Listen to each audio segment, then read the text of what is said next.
Chers collègues, chers consoeurs, bonjour. Un grand moment dans les centres de la petite enfance vient d'arriver. Une compression de 121 millions a été annoncée par le gouvernement, même si on le sait depuis cet automne. Nos regroupements, nos associations ont fait moyen de pression, ont tenté de négocier avec le ministère.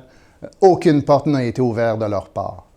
120 millions aujourd'hui dans un CPE de 60 places, ça équivaut à 80 000. Dans un CPE de 80 places, ça équivaut à 115 000. Pour nous, chez nous, 115 000, c'est sûr que c'est des coupures d'employés. Des employés qui s'en iront au chômage. Des familles qui perdront des services. On veut bien continuer à se battre. On est prêt à continuer à se battre. Mais il faut que le gouvernement fasse marche arrière. On en appelle à vous, à votre solidarité, afin de réussir à faire marche arrière à ce gouvernement qui est totalement austère au sein de la petite enfance. Cet automne, le gouvernement faisait l'appel qu'ils avaient fait des surplus budgétaires de 1,3 milliard. Maintenant, malgré ces surplus budgétaires, on veut compresser encore 120 millions. On nous dit qu'il y a trop d'heures à la cuisine. Je devrais passer une cuisinière de 40 heures semaine à 28 heures semaine. Je devrais me débarrasser de ma préposée d'entretien qui fait la désinfection probablement.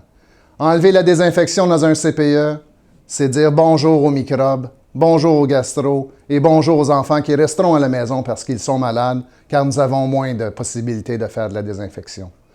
Le Regroupement de Montréal vous invite aujourd'hui à vous mobiliser en grand nombre. La QCPE a mis un plan d'action et nous vous enjoignons de se joindre à la QCPE avec son plan d'action.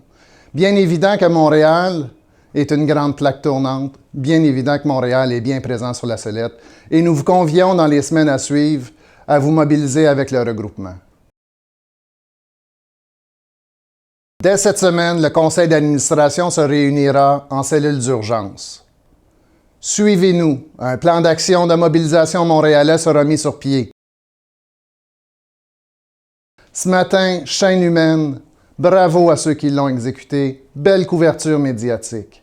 Demain, continuons le combat, continuons la mobilisation à envoyer les lettres au ministère, à vos députés, au gouvernement du Québec. Continuons à signer la pétition, continuons à nous battre pour dire non. Les centres de la petite enfance sont le premier chaînon d'une grande série d'éducation.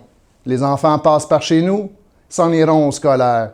Imaginez-vous, moi, dans mes 2 installations, où est-ce qu'on fait beaucoup d'interventions au niveau des enfants handicapés, qui demain matin, je serai obligé de dire peut-être à mes 17 familles que je reçois dans mon installation Petite Chenille, « Bonsoir, j'ai plus de services à vous offrir, je n'ai plus la capacité d'accueillir vos enfants. » Imaginez-vous ces familles qui devront garder ces enfants-là à la maison ou essayer de se chercher d'autres ressources. Imaginez-vous tous les enfants qui ont passé dans vos installations que vous avez dû soutenir. Travaillez fort avec ces enfants-là, travaillez fort avec ces familles-là pour leur permettre d'arriver au scolaire préparé. Je me souviens très bien du petit Jérémy chez nous, qui lui, avec la maman, on a travaillé avec la maman, travaillé avec lui, et maintenant il est rendu au scolaire de façon réussite. Bravo à mon équipe, bravo à tous les centres de la petite enfance du Québec. C'est pour ça qu'on doit continuer à se battre. Arrêtons le gouvernement. Monsieur Couillard, regardez vos budgets. Merci.